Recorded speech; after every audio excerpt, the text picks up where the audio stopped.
Assalamualaikum warahmatullahi wabarakatuh. Alhamdulillah pada kesempatan hari ini kembali Bapak dapat membuatkan video tutorial tentang rangkuman dari beberapa pembelajaran kita yang telah lalu. Pada kesempatan ini Bapak akan memberikan gambaran penjelasan yang mana mungkin tidak terdapat di buku LKS, yaitu berkenaan mengenai bab 1 sampai bab 3.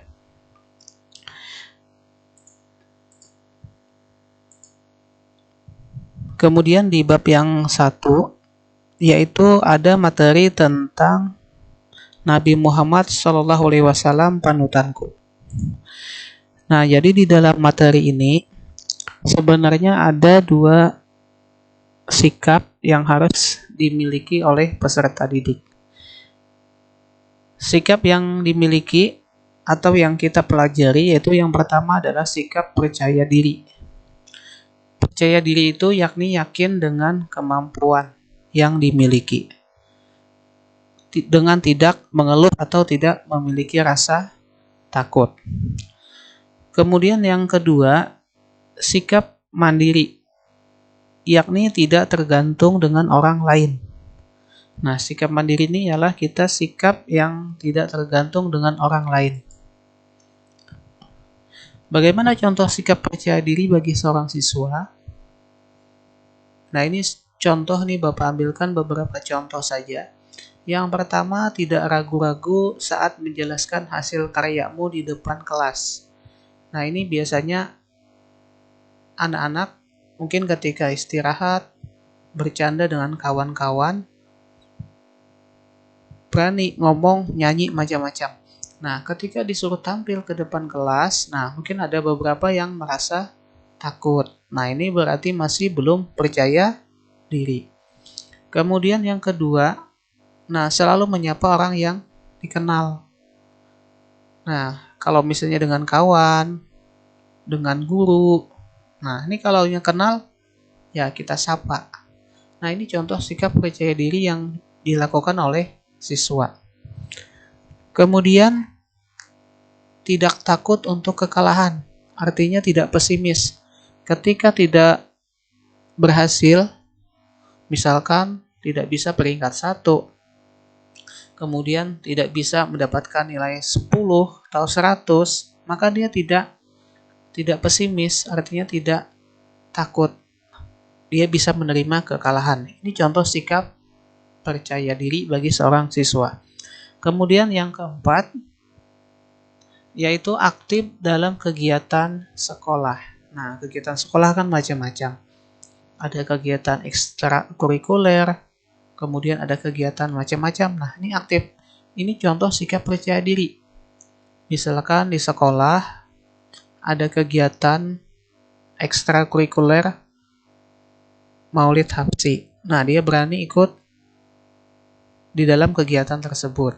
Atau kegiatan olahraga. Nah, aktif di kegiatan itu. Ini contoh salah satu sikap percaya diri. Kemudian yang kedua, ada sikap mandiri. Nah, kalau di lingkungan keluarga, ini ada 5 yang Bapak contohkan, yaitu membersihkan kamar sendiri. Nah, ini termasuk contoh sikap mandiri, apalagi sudah duduk di kelas 3 SD. Nah, kemudian yang perempuan mungkin bisa mencuci piring sendiri setelah makan. Ya, tapi ini juga tidak menutup kemungkinan untuk yang laki-laki lah. Jadi boleh sama. Boleh juga mencuci piring laki-laki. Tidak hanya perempuan saja. Kemudian yang ketiga, contoh di lingkungan keluarga ialah mengerjakan PR dari sekolah sendiri tanpa bantuan kakak atau ibu atau ayah. Nah, ini salah satu contoh sikap mandiri. Walaupun dalam kenyataan mungkin tetap perlu bantuan kakak atau orang tua, tapi tidak sepenuhnya 100% diserahkan kepada orang tua ya. Nah, kalian harus bisa mencari sendiri jawabannya. Kalau sudah tidak dapat, baru minta bantuan sama kakak atau ayah atau ibu. Kemudian sikap mandiri lain yaitu menyetrika pakaian sekolah sendiri. Nah, walaupun misalnya masih belum bisa, Ya, mungkin sambil belajar atau ikut membantu ibu ketika menyetrika pakaian. Kalau menyetrikanya tidak bisa, mungkin bantu nyusun, lipat baju, dan lain sebagainya. Kemudian yang kelima, ini contoh yang Bapak contohkan, yaitu menyiapkan sarapan kegemaran sendiri. Ya, misalnya ada yang bisanya cuma masak mie, Pak. Ya, masak mie aja, nggak apa-apa. Kalau masak sambal yang lain-lain mungkin nggak bisa, ya nggak apa-apa. Yang jelas, yang apa yang kamu bisa kamu siapkan secara sendiri. Nah, ini contohnya. Kemudian ada contoh sikap mandiri di lingkungan sekolah. Ya, ini ada beberapa contoh bisa dibaca. Berangkat sendiri ke sekolah, menggunakan transportasi publik atau misalnya jalan kaki atau pakai sepeda, silakan. Kemudian mengerjakan tugas sendiri tanpa menyontek meski sulit sekalipun. Nah, ini mungkin tanpa menyontek ini juga termasuk sikap mandiri. Kemudian membersihkan laci, meja, dan kursi tempat duduk di kelas tanpa bantuan orang lain. Ini biasanya yang banyak itu di bawah-bawah laci ada kertas-kertas. Nah, di meja-meja ada buku-buku yang tumpuk-tumpuk, ada bahkan mungkin bukunya yang tidak dibawa pulang. Nah, ini harus kita bersihkan tanpa harus ada bantuan orang lain. Artinya tidak mengandalkan kawan-kawan yang bertugas sebagai piket harian pada hari itu. Kasihan kawan nanti yang piket harian kan. Nah, apalagi di sekitar lingkungan, di sekitar meja kita banyak kertas yang berhamburan. Nah, ini harus kita bersihkan. Ini contoh sikap mandiri bagi seorang siswa. Kemudian juga tidak membuang sampah sembarangan atas kesadaran diri sendiri. Ini waktu turun sekolah sering Bapak lihat ada yang senang buang sampah di dalam laci, kemudian lewat jendela, bahkan sampahnya juga ada yang dilempar-lempar di bawah meja kawannya. Nah, ini contoh sikap-sikap yang tidak bagus kita lakukan. Nah, itu yang kita hindari. Nah, kemudian di bab yang kedua, ini ada surah An-Nasr. Nah, surah An-Nasr ini apa yang harus kita kuasai? Yang pertama, kalian ialah menghafal surah An-Nasr. Kalau tidak hafal, artinya paling tidak hafal surahnya. Surah An-Nasr ini hanya 3 ayat saja. Jadi 3 ayat. Kemudian apa yang harus dikuasai setelah kalian menghafal, yaitu memahami kandungan surah An-Nasr. Ini ada beberapa kandungan yang sudah Bapak resumkan, yaitu yang pertama, kemenangan Nabi Muhammad SAW dan kaum muslimin dalam kemenangan menguasai kota Mekah. Nah, jadi kisah tentang menangnya kaum muslimin dalam menaklukkan kota Mekah.